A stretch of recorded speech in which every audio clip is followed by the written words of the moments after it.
आज भी मिश्रा जी के घर से झगड़े की आवाज आ रही है। और किस वजह से? वैसे तो झगड़े की कोई खास वजह होती नहीं, ऐसे ही प्रियंका के ऊपर घर पे हर कोई चिढ़ता रहता है। और मिश्रा जी की पत्नी चिल्ला चिल्ला कर प्रियंका को ये एहसास दिलाती रहती है कि वो गरीब है, सुंदर नहीं है, सांवली है, वगैरह वगैरह वगैरह। इतनी बदसूरत बहू मेरे ही नसीब में लिखा था। ये बोलती है तेरी बहू थोड़ी काली है, वो बोलती है तेरी बहू का नाक नक्शा कुछ ठीक नहीं है। कोई कोई तो ये भी बोल देते हैं कि कहाँ से उठा लाई हो इतनी बदसूरत बहू। हाँ मम्मी, बिल्कुल ठीक कहा आपने। अब हमारी कोई इज्जत ही नहीं बची सोसाइटी में।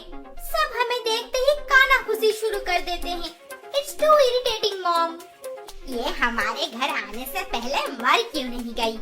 काली नागिन बनके मेरे ही बेटे के गले में फंस गई है। क्या क्या सपना नहीं देखा था बेटे की शादी को लेकर, सब मिट्टी में मिल गया। मम्मी जी, इसमें मेरी क्या गलती है? आपको तो सब कुछ पता है, फिर भी आप मुझ पे क्यों सारा दोष दे रहे हैं? मैं तो आपके घर पे यूं ही चलते नहीं आ गई, खुद बहू बना के लाए हैं मुझे, फिर क्यों इतना सुनाती रहती है रोज रोज? प्रियंका, जब हम लोग तुम्हें कुछ बोलते हैं तो चुपचाप सुन लिया करो। बहुओं को मुंह उठा के बोलने का कोई हक नहीं है इस घर में। डांटने के बहाने ही सही, आप मुझे बहू तो मानते हैं, इतना ही काफी है मेरे लिए पापा जी। बहू? बोल दी ना ससुर जी को उल्टा सुल्टा, बदतमीज कहीं की। प्रियंका की शक्ल उसके ससुराल में किसी को भी पसंद नहीं है, फिर भी उसे बहू बना के लाया गया है। आखिर क्यों? प्रियंका, प्रियंका, जल्दी आओ। हाँ मयंक, बोलो क्या हुआ? मेरी ब्लू टाई कहाँ पर है? वहीं कहीं होगा कपबोर्ड में, और कहाँ जाएगा? आप तो मुझे आपके बेडरूम के अंदर घुसने ही नहीं देते हैं, फिर मुझे कैसे पता चलेगा आपकी टाई कहाँ है? बाहर सोसाइटी में दिखाने के लिए तुम्हें मेरे जैसा हैंडसम पति मिल गया है। इतना बहुत ज्यादा है तुम जैसी बदसूरत के लिए, नहीं तो तुम्हारी इस शक्ल को देख के कोई भिखारी भी भाग जाता। अब जाओ यहाँ से, अपनी गंदी शक्ल दिखा के मेरा दिन मत खराब करो। अरे बाप रे, प्रियंका के पतिदेव मयंक तो उनके घर वालों से भी ज्यादा खतरनाक निकले। ससुराल में कोई कितना भी कुछ बोल दे, एक लड़की सब बर्दाश्त कर लेती है, पर जब उसका पति उसको पत्नी का दर्जा, वो प्यार, वो सम्मान ना दे और बात बात पे नीचा दिखाने लगे, तो लड़की अंदर से कब की मर जाती है। बस एक जिंदा लाश बनकर इस उम्मीद से रहती है कि एक दिन शायद सब ठीक हो जाए। एक दिन आप सबको जरूर एहसास होगा कि सुंदरता सब कुछ नहीं होती है, और मैं इन लोगों को ये एहसास दिला के ही रहूंगी, चाहे जितना भी जुल्म कर लो मेरे ऊपर। मैं यहाँ से कहीं नहीं जाने वाली। आखिर मुझे इस घर में बहू बनाकर लाया गया है, मैं भाग के तो नहीं आ गई हूँ। प्रियंका अपने रूम में दुखी होकर बैठी थी और उसे वही सारी पुरानी बातें याद आने लगी। उस दिन पूरा ओमकारपुर जगमगा रहा था। खाना पीना नाच गाना, किसी भी चीज में कोई कमी नहीं थी। हर कोई खुशी से झूम रहा था। आखिर जमींदार राघव राज की इकलौती बेटी पायल की शादी जो थी। बारात पहुंचने वाली होगी, वेडिंग प्लानर को बोलो जाकर स्वागत के लिए फूल माला और गुलाबों का जल्द ही बंदोबस्त करे। हाँ हाँ मालिक, सब तैयार है, आप परेशान मत होइए। कैसे ना हूँ परेशान, आखिर मेरी इकलौती बेटी, मेरा दिल का टुकड़ा पायल की शादी जो हो रही है, कोई कमी नहीं रहनी चाहिए शादी में। जमींदार जी दिल खोल के अपनी बेटी की शादी में खर्चा कर रहे थे। बारात भी गली में पहुंच चुकी थी। फिर उनकी पत्नी भागते हुए पास आई और कान में कुछ बोल दी। तभी जमींदार जी हड़बड़ा के महल में अपनी बेटी के कमरे में चले गए। जमींदार जी और उनकी पत्नी दोनों परेशान लग रहे हैं। हाँ, लगता है कुछ गड़बड़ है, नहीं तो भागते हुए अंदर क्यों चले जाते। जमींदार जी ऊपर अपनी बेटी के रूम में गए। बेटी तो वहाँ पे थी नहीं, पर उनकी नजर पड़ी वहाँ पे रखा हुआ एक खत पे। पापा, मैं आपके चुने हुए लड़के से शादी नहीं कर सकती। मैं पराग करती हूँ। आपको मैंने बहुत बार बोला कि मैं पराग के अलावा और किसी से भी शादी नहीं करूँगी, पर आप जबरदस्ती मेरी शादी करवाने जा रहे हैं, इसीलिए मुझे घर से भागना पड़ा। मुझे माफ कर देना पापा। चिट्ठी पढ़ के जमींदार जी के होश उड़ गए। उन्हें कुछ समझ नहीं आया कि आगे क्या करना है। नाच गाने की आवाज सुनकर लगता है जैसे बारात भी चौखट तक पहुंच चुकी है। स्वागत करने समधी समधन नहीं है। ये देखकर दूल्हे का परिवार भी गुस्से में आ गया है। माफ करना मिश्रा जी, हम आपके स्वागत में रह नहीं पाए। बहुत बड़ी गलती कर दिया आपने। एक ही बेटा है हमारा, आपको ऐसे नहीं करना चाहिए था। हम ऐसी बेइज्जती बिल्कुल बर्दाश्त नहीं करते। मिश्रा जी तो बहुत गुस्से में थे और अब जमींदार जी उन्हें बेटी भाग जाने की बात बताने के बाद मानो उनका गुस्सा जैसे 10 गुना ज्यादा बढ़ गया। फिर मिश्रा जी चिल्लाते हुए बोले, हमें यहाँ पे अपमान देने बुलाए हैं? कैसा परिवार है आपका? छी, खुद को जमींदार कहते हुए आपको शर्म नहीं आती? अब हम क्या करें? बेटे को ऐसे ही लेकर वापस चले जाएं? ना ना ना, ऐसा हरगिज ना होगा। आप लोगों को सब सच सच बताने के अलावा मेरे पास और कोई चारा नहीं था। अब आप ही बोलिए, मैं क्या करूं? आपके रिश्तेदार में कोई लड़की है तो उसे बुला के लाइए। चाहे कुछ भी हो जाए, मेरा बेटा बिना दुल्हन लिए यहाँ से कहीं नहीं जाने वाला। अब जमींदार जी कहाँ से लड़की लाते भला? जिस किसी से भी पूछे, सबने एक एक करके मना कर दिया। आखिर ऐसे हाल में कोई किसी को अपनी बेटी क्यों देना चाहेगा भला? फिर जमींदार जी की नजर पायल की बचपन की एक सहेली पे पड़ी। बेटी, मैं जानता हूँ तुम पायल की बहुत अच्छी सहेली हो। आज इस दूल्हे से शादी करके हमारा मान रख लो बेटी। जमींदार जी, मैं? हाँ बेटी, मना मत करो। मैं जानता हूँ तुम्हारे पिताजी को कैंसर है, मैं उनका इलाज करवाऊंगा। बेटी, मैं तुम्हारे आगे हाथ जोड़ता हूँ, मेरी बात मान लो। पिताजी के कैंसर की ट्रीटमेंट के लिए जमींदार जी पैसे देंगे। बस इतनी सी बात सुनते ही प्रियंका इस शादी के लिए तैयार हो गई। पर जमींदार जी, वो लोग मुझे जानते नहीं हैं, कभी देखे भी नहीं है, फिर ये शादी? उनको कोई आपत्ति नहीं है कि तुम कौन हो। बहुत अच्छा परिवार है बेटी, और उन्हें बस एक बहू चाहिए। तुम रानी बनकर रहोगी उनके घर में। तुम्हारा भाग्य खुल गया है बेटी। रानी का तो पता नहीं, पर शादी के बाद बस एक अच्छा परिवार मिल जाएगा। इस उम्मीद से प्रियंका शादी के मंडप में पायल की जगह बैठ गई। घर की इज्जत बचाने के लिए उस वक्त मिश्रा जी और उनका परिवार प्रियंका की शक्ल पसंद ना होने के बावजूद भी इस शादी का विरोध नहीं किए थे। पर शादी के अगले दिन से ही प्रियंका को ये ठीक तरह से समझ आ गया था कि उसे कितना अच्छा ससुराल मिला है। मैं हार नहीं मानने वाली, चाहे जो भी हो जाए। एक दिन इन सबको अपनी गलती जरूर समझ आएगी। प्रियंका, यहाँ पे बैठे बैठे टाइम पास कर रही है। मम्मी जी। क्या मम्मी जी? हैं? जुबान लड़ाएगी मेरे से? मेरी बेटी माही उसका ड्रेस इस्त्री करने कल से बोली थी, पर अब तक एक भी ड्रेस रेडी नहीं हुआ। मम्मी जी, माही खुद भी तो अपना ड्रेस आयरन कर सकती है, तो तुम क्या करोगी हमारे घर में? बस दिन भर खा पी के आराम करोगी? तू रुक बेटी, मैं अभी इसकी खबर लेती हूँ। प्रियंका की सास उसे खरे खोटे सुनाई और उसकी खानदान की इज्जत भी उछाल दी। खैर, ये तो रोज रोज की बात हो गई थी। अब प्रियंका को ये सब झेलते झेलते ज्यादा दुख भी नहीं होता था। ऐसे ही कुछ महीने बीत जाते हैं। फिर एक दिन शाम को मयंक अपने ऑफिस से गुस्सा होकर घर वापस आता है। मम्मी, मैं अपने रूम में जा रहा हूँ, मुझे कोई डिस्टर्ब मत करना। बेटा, तू इतने गुस्से में क्यों है? क्या बात है? कुछ मत पूछो मम्मी, मुझे किसी से कोई बात नहीं करनी। मम्मी पापा मयंक को बहुत बार पूछने के बाद आखिर में ये पता चला कि आज कंपनी में मयंक को फायर कर दिया गया है। क्या? कंपनी तुझे कैसे निकाल सकती है? सुबह शाम कितना काम करता है मेरा बेटा, ओहो, तुम चुप करो थोड़ा। बेटा, जॉब इस कंपनी में चली गई है तो क्या हुआ? क्या ये आखिरी कंपनी थी? मेरा तो हर महीने पेंशन आ जाता है, चिंता की कोई बात नहीं। तुम दूसरी जॉब के लिए ट्राई करते रहो।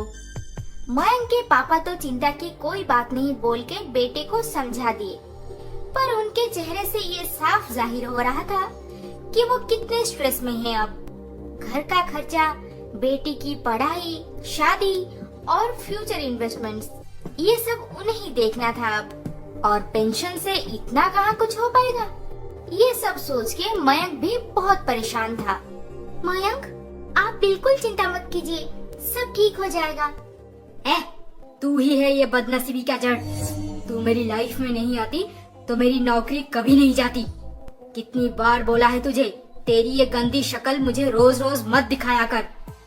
पता नहीं क्यों घर पे हर कोई मयंक के जॉब जाने का सारा गुस्सा प्रियंका पे निकाल देता था। बेचारी को अपनी रंग रूप को लेकर कितना कुछ सुनना पड़ रहा था। मयंक की जॉब चली गई तो इसमें मेरा क्या कसूर? हर कोई मुझे ही क्यों दोष दे रहा है?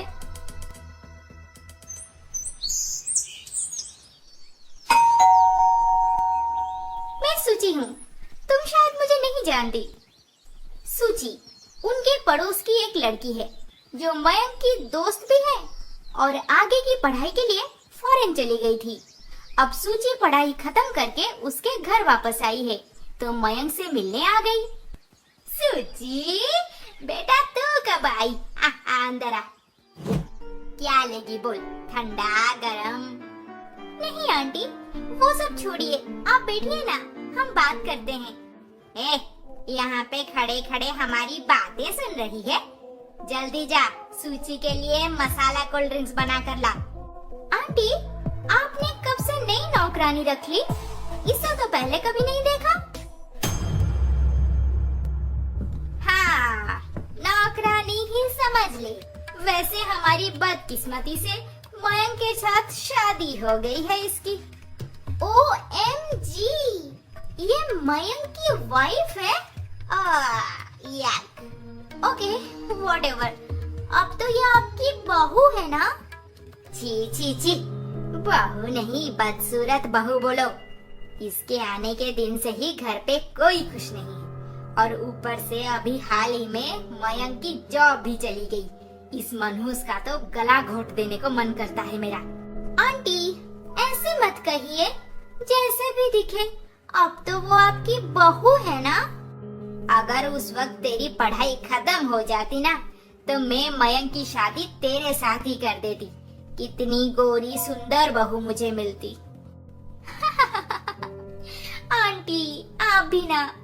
वैसे मयंक दिखाई नहीं दे रहे, कहाँ है वो? ऊपर अपने कमरे में है, जा मिल ले उससे, बहुत खुश होगा तुझे देखकर। प्रियंका उसकी सास सूची के साथ जो भी बात की सब सुन ली। मम्मी जी, कोल्ड ड्रिंक्स। मयंक के कमरे में है सूची, जा वहीं पर दे आ। ओह डार्लिंग, मैंने तुम्हें कितना मिस किया। फिर से मुझे छोड़ के चली तो नहीं जाओगी ना? इस बार मैं तुम्हें छोड़कर कहीं नहीं जाने वाली, पर तुम्हारी वाइफ प्रियंका का क्या करें? वाइफ, उसकी शक्ल देखते ही मेरा खून खौलने लगता है। उससे तो हम सब मिलके इतना टॉर्चर करते हैं कि वो जल्द ही यहाँ से भाग जाएगी। फिर तो हम दोनों। ये सुनते ही प्रियंका में जितनी भी हिम्मत बाकी थी सब टूट गई। ससुराल वाले अच्छे नहीं हैं, ये तो उसे पहले से ही पता चल गया था। अब वो लोग इतने नीचे गिर सकते हैं, ये जानकर प्रियंका को इस घर में रहने की अब कोई इच्छा नहीं बची। फिर भी प्रियंका मयंक के कमरे का दरवाजा नॉक की। कौन है? कोल्ड ड्रिंक्स लाई हूँ। नहीं चाहिए, हम बिजी हैं, तुम P low. Priyanka cold drinks लेकर वापस आ गई, पर आज का झटका उसके दिमाग से निकल ही नहीं रहा था। अब वो खुद बेचारी बनकर नहीं रहना चाहती थी। बहुत हो गया, अब मैं अपना नसीब खुद लिखूंगी और इन लोगों को इनकी किए की सजा जरूर मिलेगी। प्रियंका तो बहुत पढ़ी लिखी थी, अब अपने एजुकेशन का सही इस्तेमाल करने ठान ली। शादी से पहले जिस कंपनी में जॉब करती थी, वहाँ के मैनेजर से बात की। Priyanka will be very happy to have you back. आपके जैसा कॉम्पिटेंट एम्प्लॉय को कौन जॉब पे रखना नहीं चाहेगा। प्रियंका की मैनेजर 2 दिन में ही प्रियंका को ऑफर लेटर भेज दिए। सैलरी भी काफी अच्छी थी। प्रियंका खुश होकर अपने सास ससुर को ये बताने गई। मम्मी जी, मेरी नौकरी लग गई। नौकरी? कितना तनख्वाह देंगे? मंथली कुछ 1 लाख के आसपास होगा। हाँ, 1 लाख? ठीक है, तू जा ज्वाइन कर ले। हाँ, अब मयंक का कंधा थोड़ा हल्का हो जाएगा। मेरा बेटा अकेले कितना कुछ करेगा। अब प्रियंका रोज जॉब पे चली जाती थी, इसीलिए ना कोई टॉर्चर करने वाला और ना कोई खरे खोटे सुनाने वाला था। अब उसकी लाइफ बेहतर होने लगी थी। दिन ब दिन कंपनी में अच्छा काम करने की वजह से उसका जल्द ही प्रमोशन हो गया। व्हाट? प्रमोशन? वाओ, कितना अच्छा लग रहा है। मैं पहले उस घर से निकल के जॉब क्यों नहीं की? कितने गिरे हुए लोग हैं वो। अब मुझे मेरे पैसों की वजह से ही घर पे रखे हैं।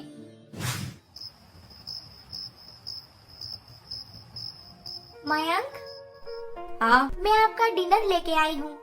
मम्मी जी बोले आपको यहीं पर देने को। हाँ, ले आओ। मैंने ही माँ को बोला था। प्रियंका प्लेट रख के बाहर जा रही थी और तभी अरे, कहाँ जा रही हो प्रियंका? दिन भर कितना काम करोगी? थोड़ी देर मेरे पास बैठ जाओ ना। शादी के 2 साल बाद प्रियंका पहली बार मयंक के मुंह से ऐसे सुनी। उससे पूरा यकीन था कि ये सब नाटक है, झूठ है। फिर भी उसे बहुत अच्छा लग रहा था ऐसे सुन के। आखिर में वो मयंक से प्यार जो करती थी। और बताओ, कंपनी का काम कैसे चल रहा है? हाँ, सब ठीक है। एक काम करो ना, तुम मेरे साथ इस कमरे में सो जाओ। रात भर बातें करेंगे। आज इतनी कम बात करके मन नहीं भर रहा। ये सब दिखावा बस झूठा प्यार है।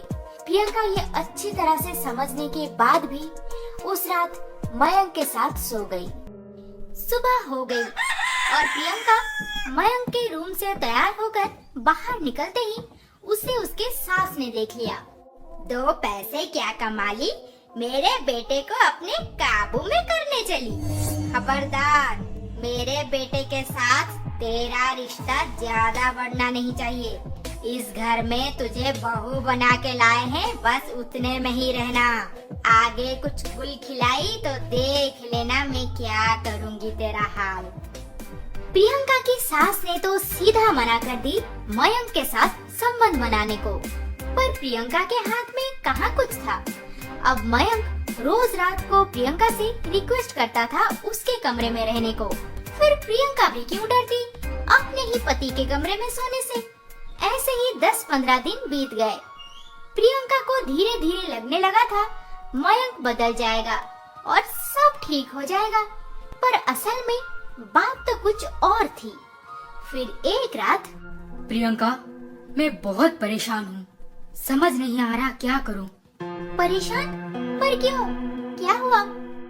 मन तो नहीं कर रहा तुम्हें बताने को, पर तुम्हें नहीं बोलूंगा तो और किससे बोलूंगा। एक्चुअली मैंने एक इन्वेस्टमेंट स्टार्ट किया था। जॉब चले जाने के बाद कंटिन्यू नहीं कर पाया और अब नोटिस आया है, अगर मैं 5 लाख रुपए डिपॉजिट नहीं किया तो बाकी सारा इन्वेस्टमेंट डूब जाएगा। I don't know what to do. अच्छा, फिर ठीक है। मम्मी जी को अपना सैलरी दे देने के बाद मेरे पास कुछ ही बचते हैं, वो मैं आपको दे देती हूँ। आप डिपॉजिट कर दीजिए। Thank you so much. I love you Priyanka. इन लोगों की नियत तो प्रियंका को कभी सही नहीं लगा।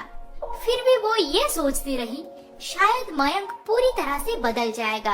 अब तो वो उसे आई लव यू भी बोल दिया। प्रियंका अपनी सारी सेविंग्स तोड़ के मयंक को 5 लाख रुपए दे दी। Thank you Priyanka, you are the best. मैंने तुम्हारे साथ पहले बहुत गलत किया, मुझे माफ कर दो। मयंक को पैसे दे देने के बाद प्रियंका के लाइफ में खुशी वापस आ गई थी। पति पत्नी दोनों एक साथ बहुत खुश थे। मम्मी, अब भैया तो प्रियंका से इतना प्यार करने लगा है, फिर आप प्रियंका को घर से निकाल के एक सुंदर बहू कैसे लाओगी? मैं भी यही सोच रही हूँ, पर कोई बात नहीं। मयंक मेरा बेटा है, मेरा बेटा। उसकी पसंद नापसंद मुझे सब अच्छी तरह से पता है। लगता है ये सब बस कुछ ही दिन का खेल चल रहा है। एक दिन अचानक से प्रियंका की तबीयत खराब हो जाती है। वो ऑफिस भी नहीं जा पाती। मैनेजर बार बार कॉल करने के बाद भी प्रियंका बहुत सारे इम्पोर्टेंट मीटिंग्स अटेंड नहीं करती। Priyanka, this is too much. मैंने कभी नहीं सोचा था आप इतनी केयरलेस हो जाओगे। I am really sorry sir, पर मेरी तबीयत बहुत खराब है। मैं बेड से उठने की हालत में भी नहीं हूँ। See Priyanka, that's not my problem. आपको जल्द ही ऑफिस आना होगा, नहीं तो हमें कोई स्ट्रिक्ट एक्शन लेना पड़ेगा। Okay sir, I will try to come. 20 दिन तक बीमार रहने की वजह से प्रियंका बहुत कमजोर हो गई थी। फिर भी वो जैसे तैसे तैयार होकर अगले दिन सुबह ऑफिस निकली। घर का काम करने बोलो तो बीमारी की एक्टिंग करती रहती है, और अब देखो सज धज के ऑफिस निकली काली कलौटी। मम्मी जी, आज भी मेरी तबीयत ठीक नहीं है, पर ऑफिस नहीं जाऊंगी तो मुझे जॉब से निकाल देंगे, इसीलिए जा रही हूँ। एक बात दिमाग में डाल दे, अगर इस घर पे रहना है तो जैसे ही हर महीने मुझे पैसे देती आ रही है वैसे ही देते रहना, नहीं तो धक्का मार के निकाल दूंगी यहाँ से। वहाँ पे मैनेजर और यहाँ पे सास, दोनों तरफ से प्रियंका को समझने वाला कोई नहीं था। उस दिन वो ऑफिस तो चली गई, पर वहाँ पे काम करने की हालत में नहीं थी। उससे बार बार चक्कर आ रहे थे और नींद भी लग रही थी।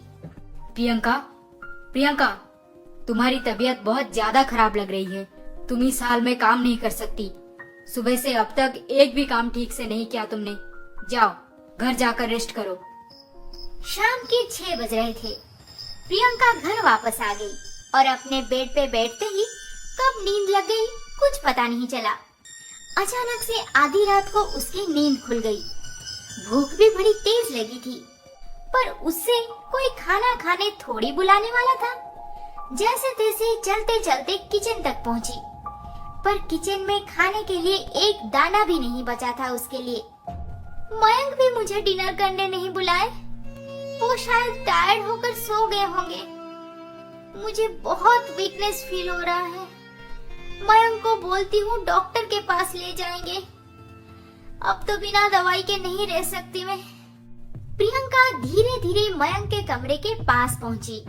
फिर उसने जो देखा उसके होश उड़ गए। OMG, it's so beautiful। पर तुमसे ज्यादा ब्यूटीफुल नहीं मेरी जान, and I am very happy कि तुम्हें ये पसंद आया। हाँ, मुझे तो ये पिछले वाले गोल्ड नेकलेस से ज्यादा पसंद आया। वो थोड़ा ओल्ड डिजाइन हो गया था, but I love this one, it's so pretty. ये तो कुछ भी नहीं जान, आगे आगे देखो और क्या क्या लाता हूँ तुम्हारे लिए। वैसे सूची, तुमने बात किया ना अंकल जी से? ओहो मयंक, मैंने डैड से कब का बात कर लिया है।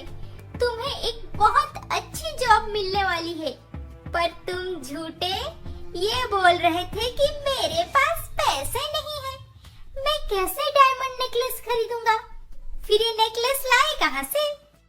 पैसे तो मैंने उस प्रियंका से निकाल लिया। बेचारी को लगता है मैं उससे प्यार करने लगा हूँ।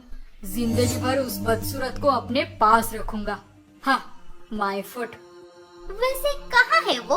आजकल दिखाई नहीं देती। बीमार होकर अपने कमरे में पड़ी है, मुझे क्या।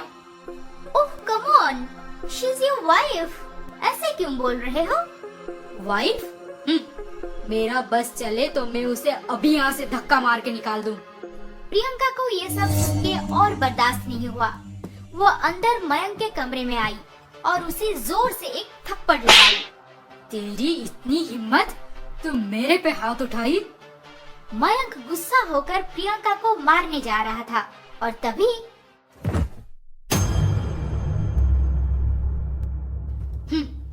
अच्छा हुआ मर गई। व्हाट? ये क्या बोल रहे हो? हाँ, लेट मी सी। और जब सूची प्रियंका को नजदीक से देखी, प्रियंका बेहोश हो गई है। चलो मयंक, जल्दी से इसे हॉस्पिटल ले जाते हैं। हॉस्पिटल? इसके पीछे कौन पैसे खर्चा करेगा? बेहतर होगा अगर ये ऐसे ही पड़े पड़े मर जाए तो। मयंक, जो भी हो, ये तुम्हारी वाइफ है। Okay fine.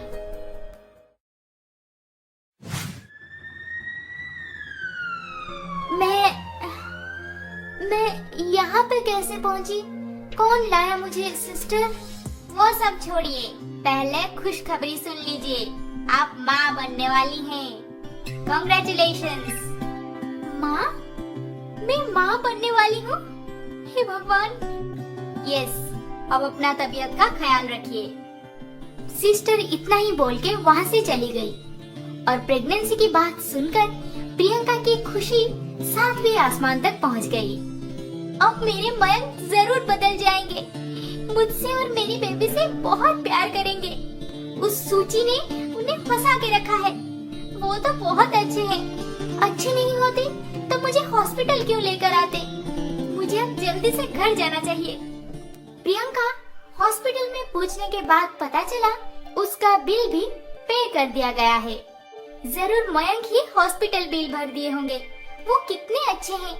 मुझे अब घर जाकर सबको खुशखबरी देना चाहिए। जो भी हुआ बहुत अच्छा हुआ। ऐसे ही और 2-3 बार कर ले बेटा, फिर उस काली को हार्ट अटैक या ब्रेन स्ट्रोक हो जाएगा। हमारी सबसे बड़ी बला टल जाएगी। हाँ। प्रियंका की बीमारी को लेकर यहाँ पे सब खुश थे। ठीक उसी समय प्रियंका भी हॉस्पिटल से घर पहुँच गई। मम्मी जी, मयंक, मम्मी जी है अभी तक? आप दादी बनने जा रहे हैं। अपनी गंदी शक्ल लेके आ गई। हमारा बच्चा होने वाला है। प्रियंका से बच्चे की बात सुनकर सब हिल गए। इस घर में प्रियंका के कोख से कोई भी बच्चा नहीं चाहता था। क्या? ये बच्चे का नाटक बंद कर। तेरे से हमें कोई बारिश नहीं चाहिए। बच्चा? तुझे मना किया था ना आगे कोई गुल मत खिलाना। किसका बच्चा लेके आई है हमारे घर में? हाँ? आज तक प्रियंका को उसके रंग रूप को लेकर सुनना पड़ रहा था। अब तो उसके कैरेक्टर पे भी कीचड़ उछाला जा रहा है। सास ससुर से इतना बुरा भला सुन के प्रियंका रो रो के अपने कमरे में चली गई।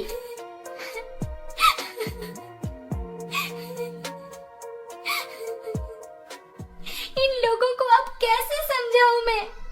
ये मयंक का ही बच्चा है। नहीं, आखिर क्यों समझाऊंगी मैं इन सबको? क्यों सफाई दूंगी अपनी कैरेक्टर की? अब सच क्या है, झूठ क्या है, ये समझना और समझाना मयंक का काम है, मेरा नहीं। प्रेगनेंसी की बात जानने के बाद से ही प्रियंका में बहुत ताकत आ गई थी। अब वो अपने ससुराल में हर किसी से लड़ने को तैयार हो गई। फिर वो खुद के कुछ कपड़े उठाई और सीधा मयंक के कमरे में गई। तुम यहाँ पे और अपने सामान क्यों लेकर आई हो?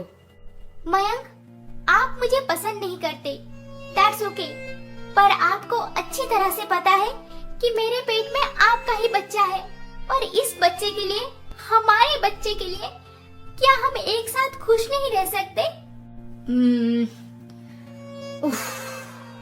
प्रियंका की बातें सुनने के बाद मयंक ने कोई ऑब्जेक्शन नहीं किया। शायद उसे भी बाप बनने की खुशी थी, पर वो प्रियंका के सामने जताना नहीं चाहता था।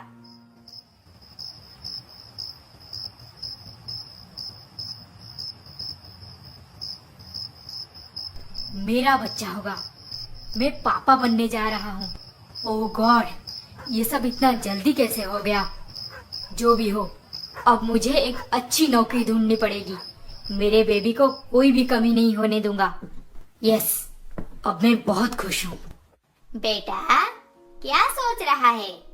मम्मी, मैं बहुत खुश हूँ। प्रियंका जैसी भी दिखे, दिल की बहुत अच्छी है वो। और उसे छोड़ो, अब तो मेरा बच्चा होने वाला है। मुझे उसका सोचना चाहिए, है ना? तू पागल हो गया है बेटा। तेरा बच्चा 10-12 दिन साथ रह जाने से बच्चा होने का कितना चांस है, हाँ? एक बार ठंडे दिमाग से सोच, इस काली कलौटी को बिना इंटरव्यू के नौकरी कैसे मिल गई, हाँ? क्या चक्कर चल रहा है इसका इसके मैनेजर के साथ, जो बस एक फोन कॉल के बाद जॉब मिल गई इससे, वो भी 1 लाख तनख्वाह, हाँ? ये क्या बोल रहे हो मम्मी? प्रियंका? हाँ, प्रियंका बस भोली भाली बनने का नाटक कर रही है और कुछ नहीं। तू बहुत नादान है बेटा, अब भी तू ऐसे लोगों को समझ नहीं पा रहा।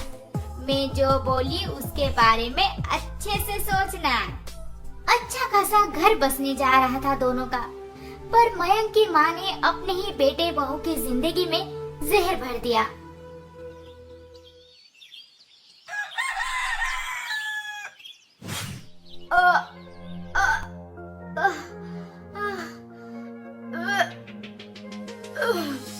क्या हुआ प्रियंका?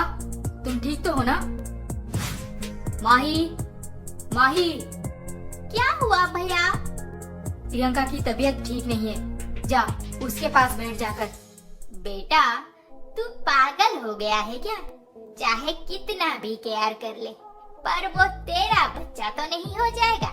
पता नहीं किसका गंदा खून है वो, और तू क्या इस बदसूरत काली कलौटी को जिंदगी भर गले में बांध के रखेगा? अभी से उस बच्चे को खत्म करना पड़ेगा बेटा, नहीं तो बाद में कुछ नहीं कर सकते, सोच ले। मयंक की माँ उनसे जितना हो सके अपने बेटे की दिमाग में जहर भरती रही, और उधर प्रियंका के कमरे में माही। क्या हुआ है, हाँ? इतना क्यों ड्रामा कर रही हो? ड्रामा? माही, तुम अभी छोटी हो, ये सब तुम्हारी समझ के बाहर है। मेरे लिए 1 गिलास पानी ले आओगी प्लीज? हाँ, अभी लाती हूँ। जब माही प्रियंका के लिए पानी लेकर आई, ये आप कैसे कर सकते हैं? मैंने कंपनी के लिए कितना मेहनत किया है, और आज मेरे प्रॉब्लम के समय कंपनी मुझे फायर कर रही है। Priyanka, you are right, but you know very well, company तो हमेशा से ऐसे ही डिसीजंस लेती है। पर आप सर, आप तो हायर अथॉरिटी से बात कर सकते थे। Priyanka, I can assure you one thing, जब भी आपकी तबीयत पूरी तरह से ठीक हो जाए, you can join us. Hello job. हे भगवान, अब मैं क्या करूं? क्या हुआ भाभी, आपको जॉब से निकाल दिए? हाँ, महीना हो गया, मैंने कुछ भी काम नहीं किया, इसलिए कंपनी ने मुझे फायर कर दिया। जो भी करना पड़े करो, पर उसका बच्चा हमारे घर का नाम लेकर पैदा नहीं होना चाहिए, समझी तुम?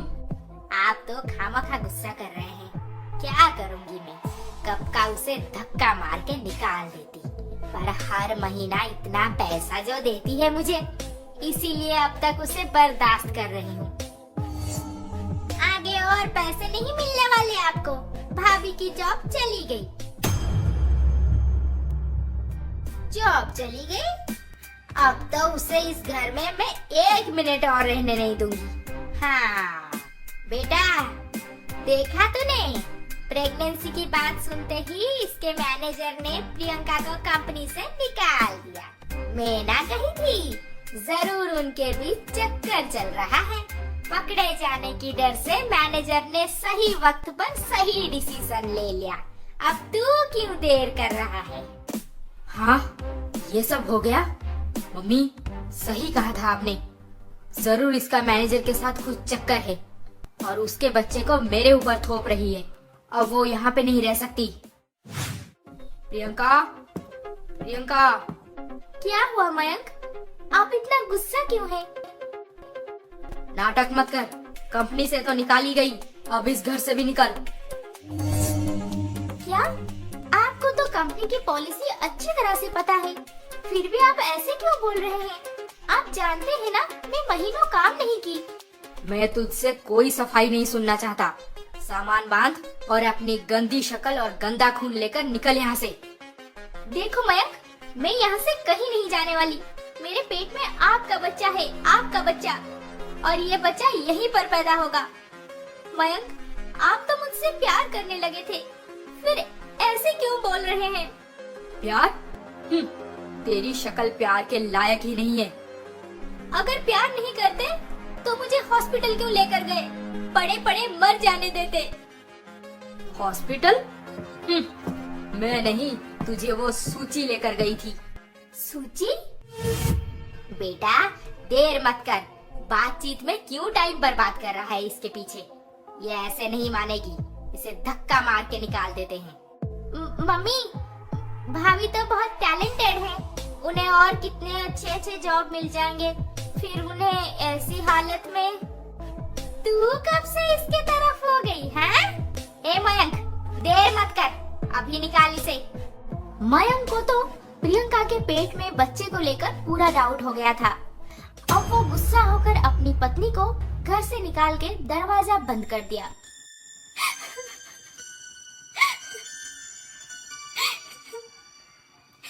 कितनी बड़ी पागल थी मैं, जो इन लोगों पे भरोसा किया। आखिर में अपना रंग दिखा ही दिए। जो हुआ अच्छे के लिए हुआ। मेरा बच्चा इस माहौल में पैदा होता तो पता नहीं, शायद एक दिन इनके जैसा ही हो जाता। अब मैं मेरे बच्चे के साथ एक नई दुनिया बसाऊंगी। अब प्रियंका अपना डिसीजन बना ली।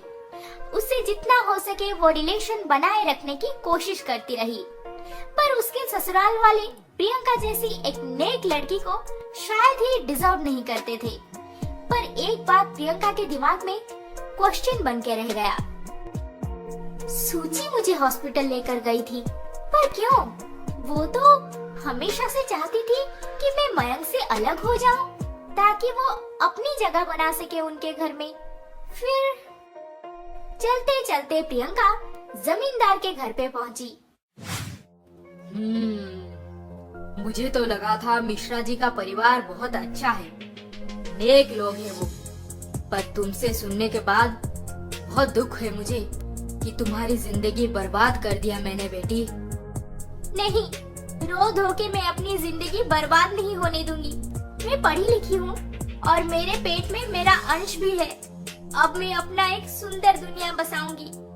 पर आपको तो खुश होना चाहिए कि आपकी बेटी पायल की शादी ऐसे घर से होते होते रह गई। हाँ प्रियंका, पायल जिससे पसंद करती थी उससे शादी करके बहुत खुश है।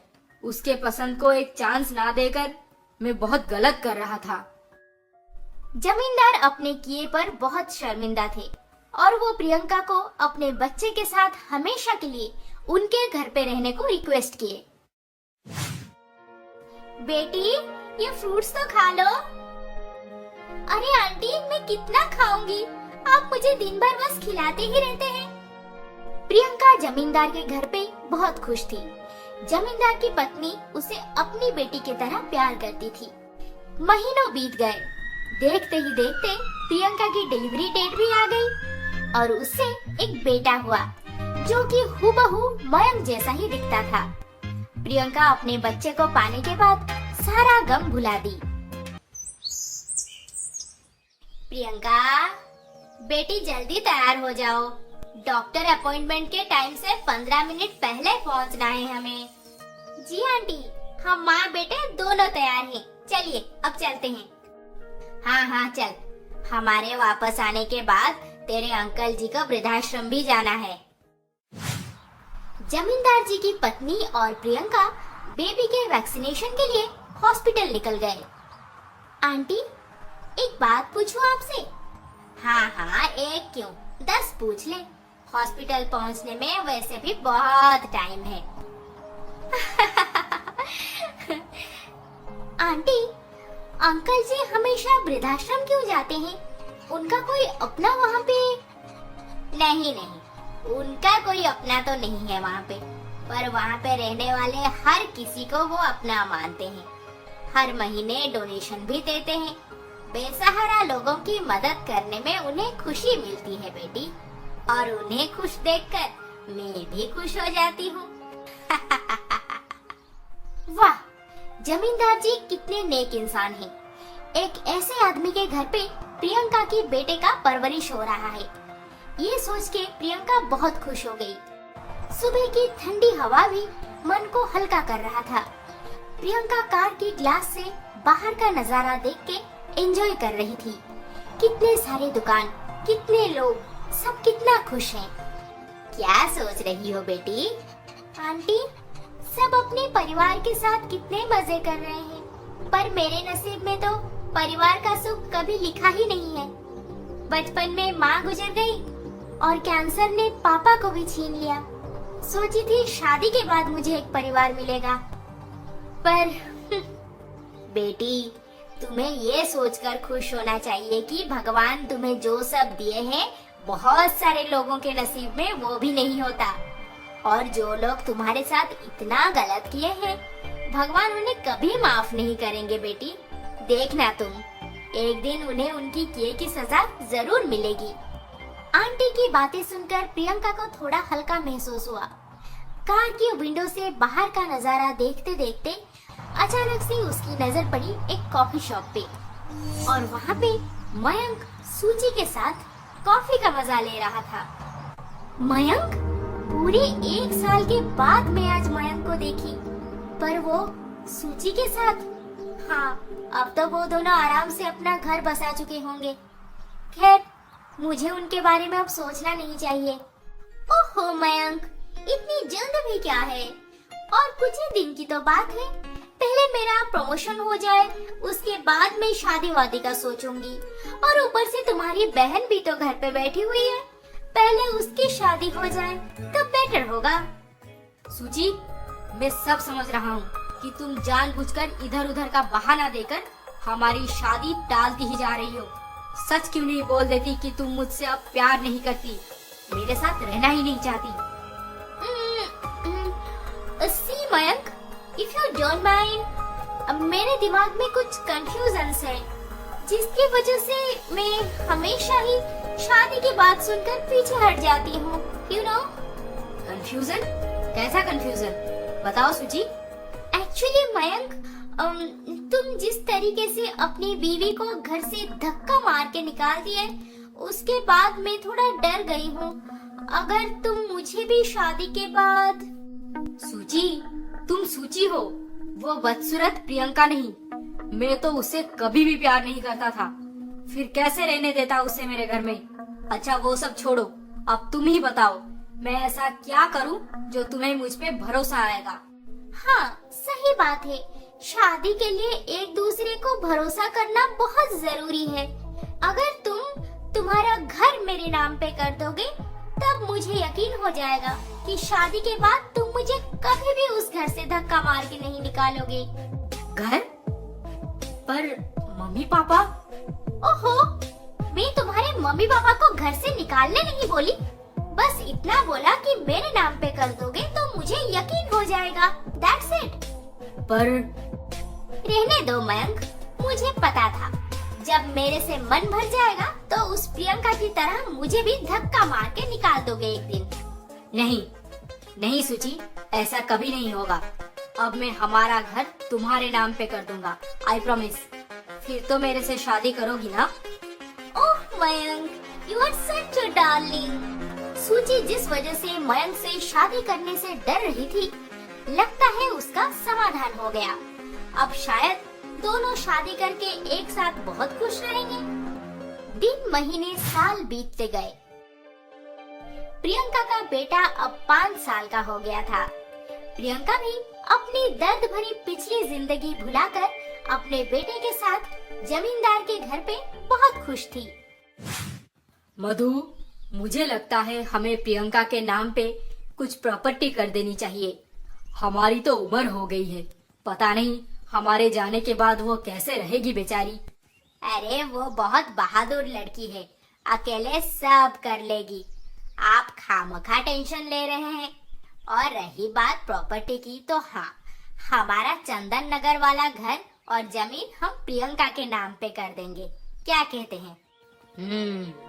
ये सही रहेगा। Uncle, aunty. हाँ बेटी, आओ बैठो। मुझे एक बात बतानी है आपको। एक्चुअली मैंने 4-5 कंपनियों में जॉब के लिए अप्लाई किया था, तो उन्होंने मुझे इंटरव्यू के लिए कल बुलाए हैं। नौकरी? पर क्यों बेटी? तुम्हें अचानक से नौकरी की क्या जरूरत पड़ गई? तुम्हें यहाँ पर कोई कमी? नहीं अंकल, मुझे यहाँ पे किसी भी चीज की कोई कमी नहीं है और बात जरूरत की नहीं है। मैं पढ़ी लिखी हूँ, मुझे पसंद है जॉब करना। अब तो मेरा बेटा 5 साल का हो गया है, मैं आराम से काम पे जा सकती हूँ, है ना आंटी? हाँ, पर कल इंटरव्यू पे जाने से पहले तुम्हारे लिए एक बहुत बड़ी सरप्राइज है, उसे देखने के बाद जाना तुम। सरप्राइज?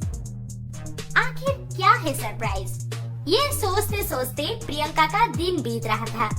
मन में कितने सवाल जवाब आ रहे थे, बस कल का इंतजार था उसे।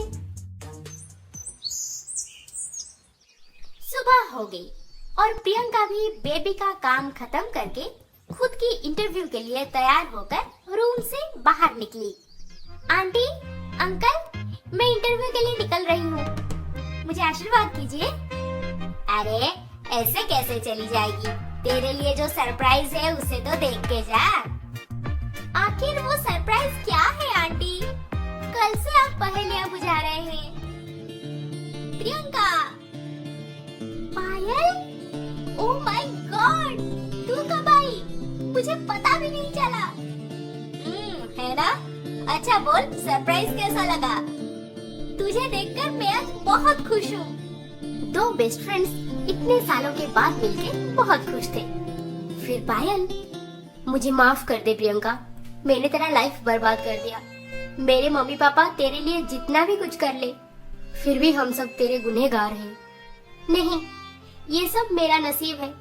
अच्छा वो सब छोड़, मुझे इंटरव्यू के लिए देर हो रही है, अब मैं निकलती हूँ, शाम को खूब बातें करेंगे। अब तुझे इंटरव्यू के लिए जाने की कोई जरूरत नहीं। सीके एंटरप्राइजेस में जा और एचआर से बात कर ले, वो तेरा ज्वाइनिंग फॉर्मेलिटी कंप्लीट करवा देंगे। CK enterprises? पर मैंने तो वहाँ पे कोई जॉब अप्लाई नहीं किया, फिर डायरेक्ट ज्वाइनिंग? तुझे वो सब सोचने की जरूरत नहीं, बस इतना जान ले कि कोई तो है जो तेरे अनजाने में तेरे लिए लड़ रहा है। कौन है वो? ओहो, कितना सवाल पूछती है। इतना लंबा ट्रैवल करके मैं टायर्ड हो गई हूँ, अब मैं रेस्ट करूंगी। सी यू। पायल के कहने पर प्रियंका सीके एंटरप्राइजेस पहुंची और वहाँ पे उसका ज्वाइनिंग हो गया। अब प्रियंका रोज जॉब पे जाती थी और शाम को अपने बेटे के साथ टाइम स्पेंड करती थी। उसे और किसी के बारे में सोचने का वक्त ही नहीं था।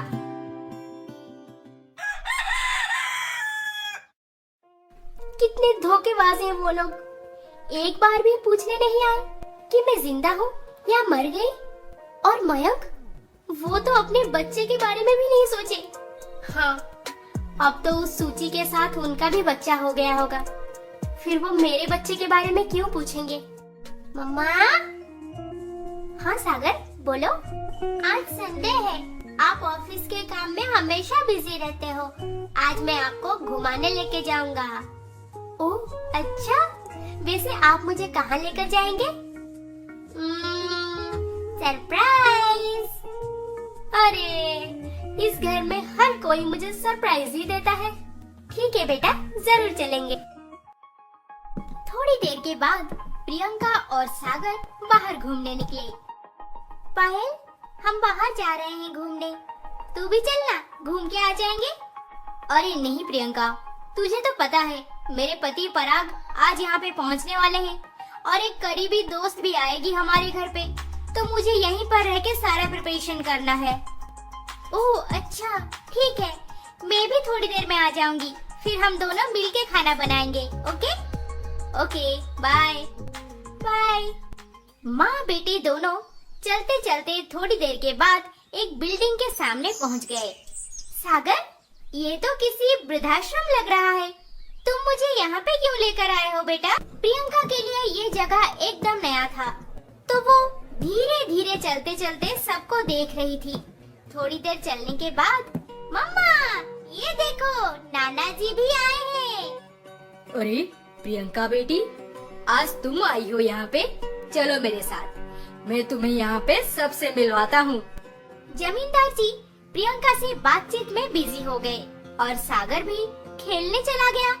फिर अचानक से वहाँ पे रहने वाली एक बेसहारा बूढ़ी औरत की नजर पड़ी सागर पर। ये बच्चा यहाँ पे रोज आता है और हूबहू मेरा बेटा मयंक जैसा ही दिखता है। मन करता है उसे गले लगा के ढेर सारा प्यार करूं। हाँ, ये बूढ़ी औरत और कोई नहीं बल्कि मयंक की ही माँ है। हिम्मत जुटाकर मयंक की माँ सागर को पास बुलाए और उससे बातें करने लगे। बेटा, तुम अकेले आए हो?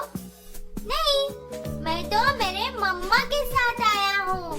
वो देखो, मेरे मम्मा आ रहे हैं। दूर से ही सही, पर मयंक की माँ प्रियंका को पहचानने में बिल्कुल देर नहीं किए। प्रियंका, आप यहाँ पे और इस हालत में? हाँ, तुम्हें घर से निकाल के मैंने बहुत बड़ी गलती कर दी। आज उसी की सजा भुगत रही हूँ प्रियंका।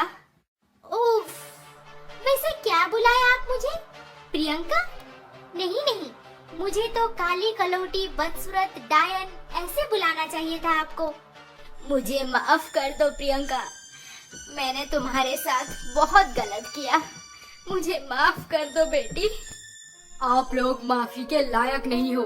इतना सब करने के बाद भी मैंने आपको यहाँ पे रहने की जगह दी है, नहीं तो दर दर ठोकर खा के घूम रही होती। अब चलो प्रियंका, इन पर दया दिखाने की सोचना भी मत। जमींदार प्रियंका को मयंक की माँ से ज्यादा बात नहीं करने दिए, पर प्रियंका को ये समझ नहीं आ रहा था कि आखिर ये सब हुआ क्यों और कैसे। अंकल, मयंक की माँ इस हाल में, मुझे कुछ समझ नहीं आ रहा है। हाँ बेटी, इन 6 सालों में बहुत कुछ बदल गया है और ये सब तुमसे हम छुपा के रखे थे, क्योंकि हम नहीं चाहते थे कि तुम्हारी पुरानी जिंदगी का दर्द फिर से ताजा हो जाए। तुम अपने बेटे के साथ खुश थे और तुम्हारी खुशी से हम भी खुश थे। नहीं अंकल, मैं इन लोगों को कब से भुला दी हूँ। अब मुझे इन लोगों से कुछ फर्क नहीं पड़ता। पर अंकल, मुझे सच जानना है, आखिर हुआ क्या है? सच जानना है तो घर चलो। पायल की जो गेस्ट आने वाली है वही बताएगी सारा सच तुम्हें। थोड़ी देर के बाद जमींदार जी प्रियंका और उसके बेटे के साथ घर पहुंच गए। प्रियंका के मन में हजारों सवाल थे। फिर अचानक से घर के अंदर आते ही उसकी नजर पड़ी पायल और उसकी दोस्त सूची पे। अरे सूची, इससे मिल। ये है मेरी बचपन की सहेली प्रियंका। हाँ प्रियंका। सूची? हाँ प्रियंका, ये सूची ही तुम्हारी लड़ाई अब तक लड़ रही थी। हाँ, सूची लड़ाई लड़ रही थी? मुझे कुछ समझ नहीं आ रहा है ये सब। फिर प्रियंका को सूची एक एक करके सारी बातें बताने लगी। पायल और सूची एक साथ फॉरेन में पढ़ाई कर रहे थे। दोनों में दोस्ती काफी गहरी हो गई थी। जब पायल के पिताजी पायल की शादी मयंक के साथ पक्की कर दिए, तब पायल के पास घर से भाग जाने के अलावा और कोई रास्ता नहीं था। फिर एक दिन, हेलो सूची, मैं अब क्या करूं? मैं तो पराग के साथ भाग आई, पर मुझे सुनने को मिला है कि मेरी बचपन की सहेली को मेरे जगह बिठा के उस मयंक के साथ शादी करवा दिया गया है। What? मयंक के साथ? मैंने तुम्हें 1000 बार बोला है कि मयंक अच्छा लड़का नहीं है। उसके कई अफेयर्स हैं। उसके साथ घर बसा के कोई कभी खुश नहीं रह सकता। अब क्या होगा पता नहीं। सूची, तुम तो मयंक को बचपन से जानती हो, उनके पड़ोसी भी हो। तुम उनके घर पे जाकर देखो ना प्लीज, सब ठीक है या नहीं। पता नहीं मेरी प्रियंका के साथ कैसा सलूक कर रहे होंगे वो लोग। फिर पायल के रिक्वेस्ट पे सूची मयंक के घर पहुंची और मयंक की मम्मी तो सूची को बचपन से ही बहू बनाने की आस लगाए बैठे हुए थे। फिर सूची प्रियंका के साथ हो रहे जुल्म देख के समझ गई कि ये लोग बिल्कुल नहीं बदले हैं और रात दिन प्रियंका को टॉर्चर करते रहते हैं। फिर वो पायल से बात करके अपनी प्लान सेट करती गई। Payal, this is too much. Priyanka को जिस हालत में ये लोग घर से धक्का मार के निकाले हैं, मैं इन लोगों को कभी नहीं छोड़ूंगी। बिल्कुल मत छोड़ना। मेरी भोली भाली दोस्त की जिंदगी बर्बाद कर दी है ये सब मिलके। अब तो मयंक मेरे नाम पे उनका घर भी कर दिया है। कहानी यहीं से शुरू होगी पायल। तू देखते जा मैं अब क्या करती हूँ। सूजी, तुम्हारे कहने पर मैं हमारा घर भी तुम्हारे नाम पे कर दिया। अब बताओ कब शादी करेंगे हम? शादी? और तुम जैसे लड़के के साथ? हाँ? ये क्या बोल रही है सूची? और मयंक, तूने हमारा घर इसके नाम पे कर दिया? जी हाँ, कब का कर चुके हैं। अब जल्दी से घर खाली कर दीजिए। क्या? ये मेरा घर है, मेरा घर। जी नहीं मिश्रा जी, ये आपका घर था, अब ये मेरा घर है। जैसे करनी वैसी भरनी। एक बेसहारा लड़की को प्रेग्नेंट करके घर से जिस हालत में धक्का मार के निकाले हो, मैं सूद समेत एक एक करके आप लोगों से बदला लूंगी। जितनी जल्दी हो सके घर खाली हो जाना चाहिए। सूची अपनी असलियत दिखा के वहाँ से चली गई और मयंक के पापा ये सदमा बर्दाश्त नहीं कर पाए और उनकी तबीयत खराब हो गई। माही, हमारा घर हमसे छीन गया। अब हम दोनों तो बुढ़े हो गए हैं। तुझे तो पता है तेरा भैया कैसा है। बेटी, क्या तू हमें अपने घर पे नहीं रखेगी? मम्मी, आपने भाभी के साथ क्या कुछ नहीं किया। भैया और भाभी की घर बसने जा रहा था, आपने कितने सारे तरकीब निकाल के उनका घर तोड़ दिया। क्या पता मैं आपको मेरे घर पे लाऊंगी तो आप मेरा भी घर तोड़ देंगे एक दिन। नहीं मम्मी नहीं, आप यहाँ पे ना आए तो बेहतर होगा। अब मयंक के पास कुछ नहीं बचा था, ना जॉब, ना घर और ना ही पैसे। मयंक, तेरे ही कारण ये सब हो गया। क्या जरूरत थी प्यार में अंधा होकर हमारा ये घर उसके नाम पे करना? हाँ, मेरे कारण हुआ ये सब? नहीं मम्मी, ये सब आप और पापा के वजह से हुआ है। मुझे अच्छी तरह से पता था कि प्रियंका मेरे बच्चे की माँ बनने वाली है। हम दोनों एक साथ रहते तो आज हमारा ये घर जन्नत हो जाता, पर आपने ही मेरे दिमाग में गंदगी भर के मेरी पत्नी को घर से धक्का मार के निकाल दिया। अब बोल रहे हैं मैं ये सब का जिम्मेदार हूँ। अब मयंक का उसके मम्मी पापा के साथ रोज झगड़ा होता था। दारू के नशे में धुत होकर मयंक अपना गम भुलाने का कोशिश करता रहा। मिश्रा जी की तबीयत इस कदर बिगड़ती गई कि वो अब चलने फिरने की लायक भी नहीं रहे। बेटा, पापा के सारे दवाइयाँ खत्म हो चुके हैं और तुम यहाँ पे। छी, मेरे पास पैसे नहीं है, मैं कुछ नहीं कर सकता। उन्हें लेकर किसी वृद्धाश्रम चले जाओ। जाओ यहाँ से। मयंक की मम्मी बेटे की बर्बादी और देख नहीं पाई और अपने पति के साथ एक वृद्धाश्रम में चली गई। क्या इतना सब कुछ हो गया? पर मैं तो ये सोच रही थी कि मयंक तुम्हारे साथ शादी करके अपना घर बसा लिए होंगे। और मयंक कैसे है? कहाँ है वो अब? मयंक अब एक रिहैबिलिटेशन सेंटर में है। शायद जो कुछ हुआ उसके साथ उससे बहुत गहरा सदमा लगा है और डॉक्टर्स बोलते हैं उसके अंदर जीने की उम्मीद खत्म हो चुकी है। सच्चाई सुनने के बाद प्रियंका की आंखों में आंसू आ गए। आखिर वो मयंक से बहुत प्यार जो करती थी। अगले दिन सुबह होते ही प्रियंका अपने बेटे को लेकर उस रिहैबिलिटेशन सेंटर में पहुंच गई। मयंक, ये सब क्या हो गया? आप इस हाल में? मैं कभी सोच भी नहीं सकती। मेरा बेटा? हाँ मयंक, ये आप ही का ही बेटा है। अरे, ये 5 साल में पहली बार कुछ बोले हैं। हाँ, 5 साल बाद पत्नी और बेटे को देख के आज मयंक अपना मुंह खोला। मयंक में फिर से जिंदगी जीने की उम्मीद जगी और वो धीरे धीरे ठीक होने लगा।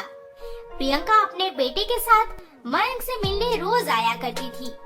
फिर कुछ ही महीनों में मयंक पूरी तरह से ठीक हो गया और सूची भी मयंक का घर प्रियंका के नाम पे कर दी थी। फिर प्रियंका मयंक के साथ उसी घर में अपने बेटे के साथ खुशी से रहने लगी।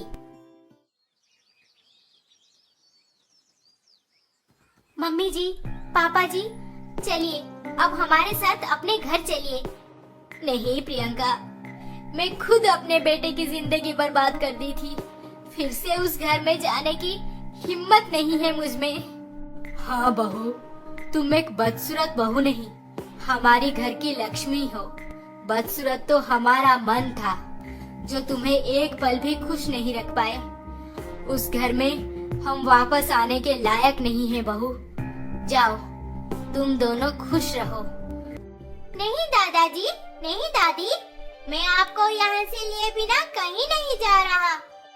हाँ मिश्रा जी, नसीब वाले ही अपने परिवार के साथ जीते हैं। जाइए, आप भी अपने बेटे बहू के साथ आखिरी जिंदगी सुकून से गुजारिए। सबके मनाने के बाद मिश्रा जी का परिवार एक साथ रहने लगा। अब प्रियंका को काली कलौटी बदसूरत नहीं, बल्कि घर की लक्ष्मी का दर्जा दिया जाता है। सच में एक खूबसूरत मन हजारों खूबसूरत चेहरों से ज्यादा बेहतर होता है।